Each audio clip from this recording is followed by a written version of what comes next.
Oh, hey babe. I'm sorry. Did I wake you? My night class went late again. I thought you'd be asleep by the time I got home. Can't sleep? Aw. Did you miss me? Kidding. Seriously though, don't you have to be up at 8 a.m.? You should really try and get some rest. Anxious? Oh, sweetheart, I'm sorry. Anything in particular bothering you, or just a stressful day, huh? Yeah, I get it. If my fiction professor assigns me one more 10-page paper, I think I might just die. Can I do anything to help? Read you a story? Really? Like an honest-to-God bedtime story? No, I'm not making fun of you. I've never done that before. I think the last time someone read me a bedtime story, I was like 5 or something. You like hearing my voice? Really? No, I don't think that's weird. It's really cute, actually. I didn't know you liked it that much.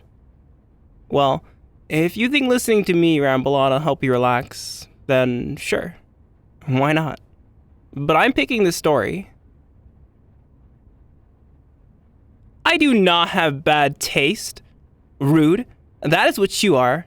Asking me to read to you and then making fun of me before I even get started. Oh? You're sorry. Yeah, I bet you're sorry. Stop, that tickles. Oh my god. Okay, you win. All right, I promise I'll pick a good story, and I will take it mostly seriously. Okay, let me look something up real quick. Oh, wait. Aren't those old fairy tales you like public domain? That should be easy to find, right? Let's see. Grimm fairy tales, and here. No.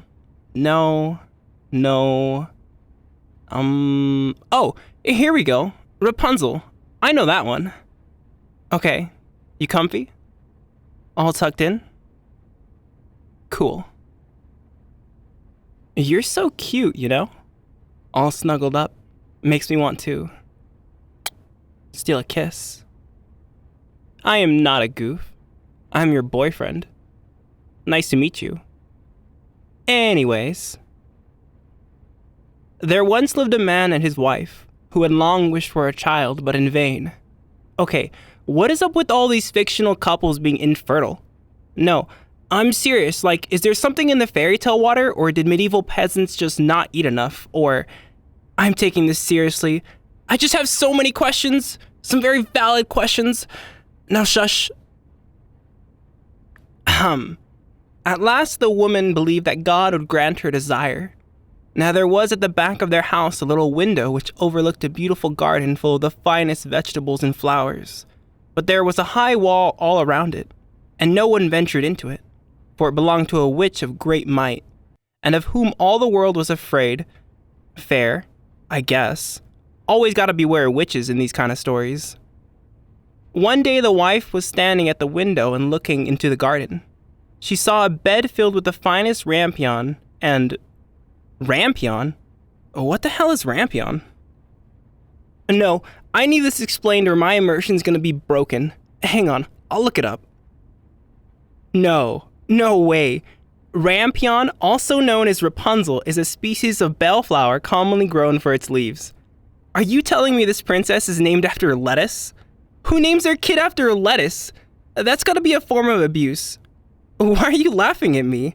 This is serious. Imagine if I named my kid Turnip. That's what they did to her.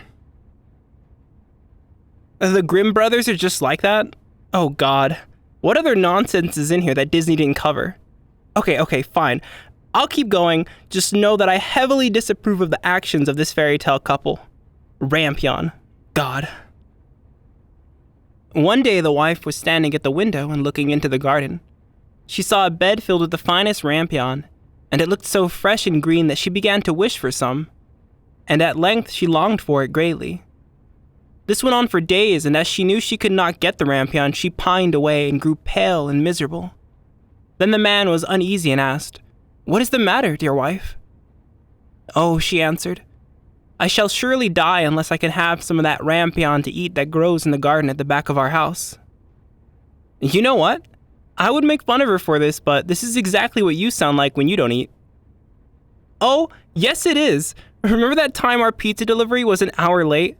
I thought you were going to eat me. Anyways.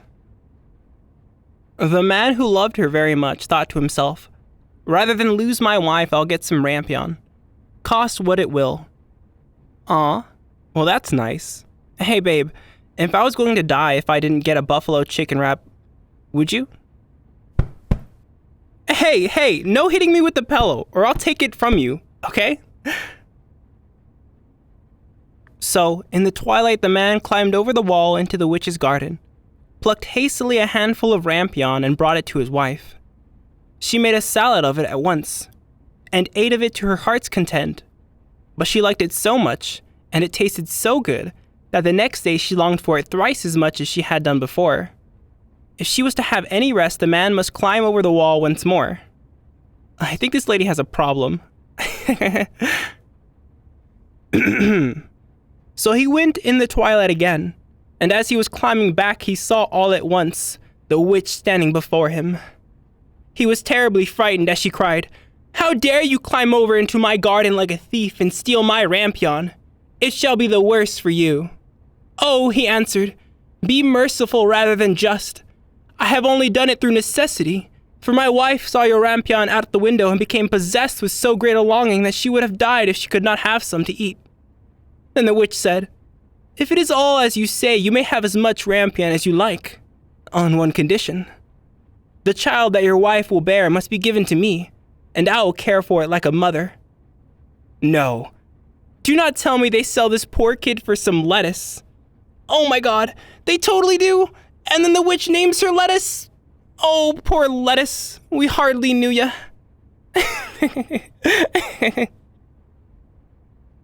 Okay, I'm skipping ahead a little, or this is gonna put me to sleep. So he trades his unborn baby for some hearty greens, and then the witch takes her when she's born and names her Lettuce.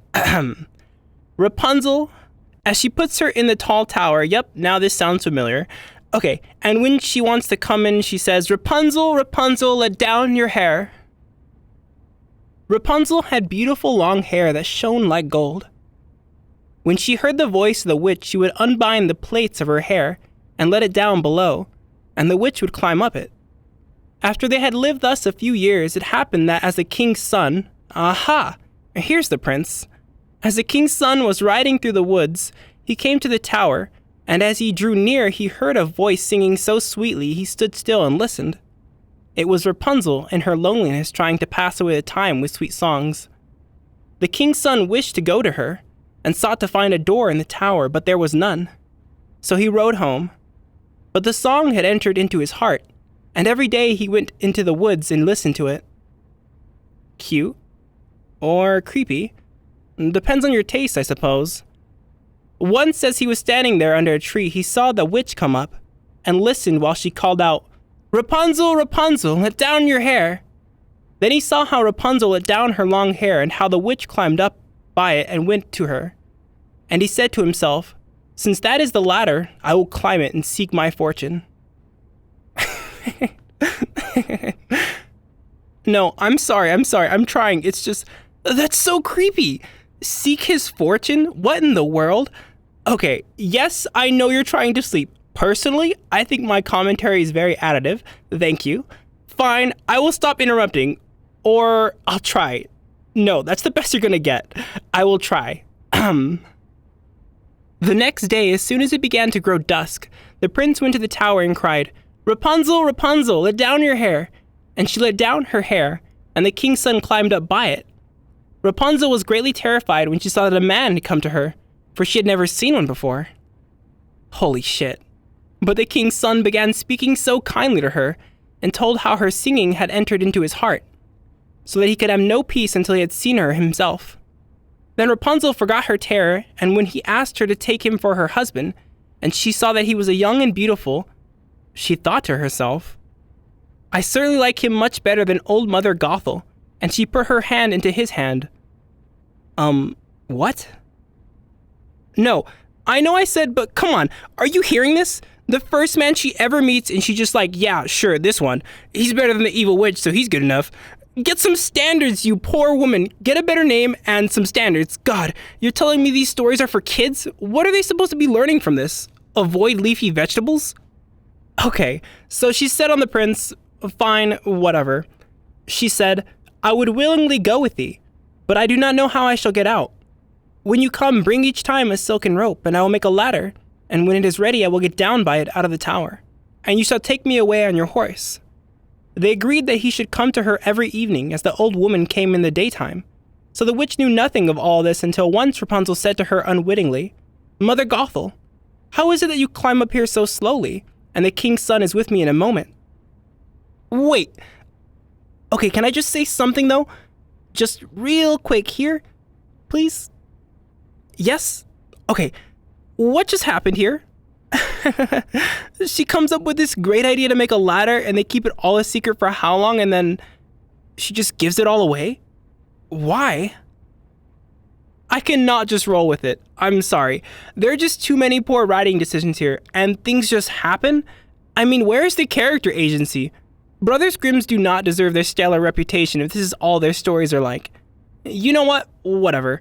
I'm done trying to make sense of anything. Let's just finish this.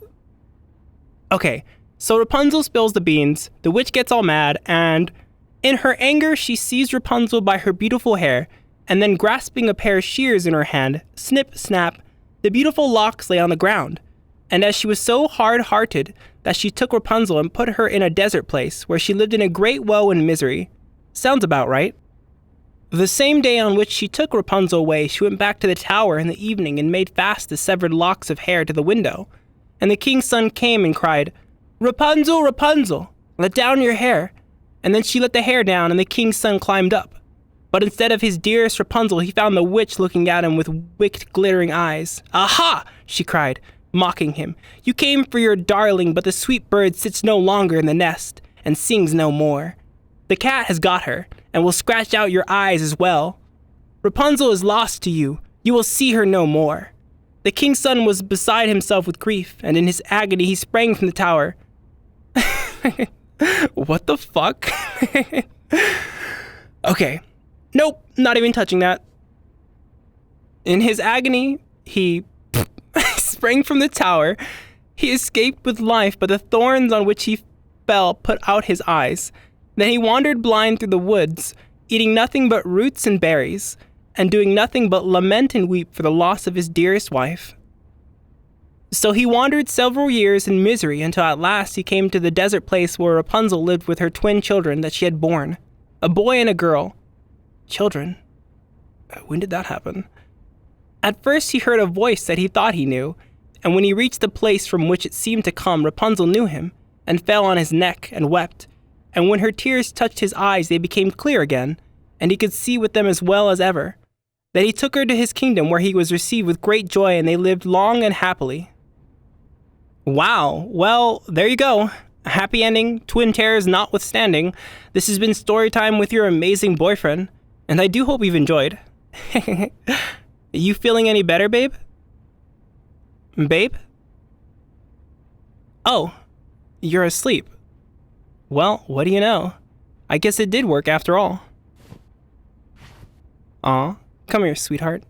You're so warm. If it gets you to sleep this peacefully, I guess I have to read to you more often. Maybe something a little more modern next time, though. I will never look at lettuce the same way. Anyways. Good night, sweetheart. Sleep well. I love you.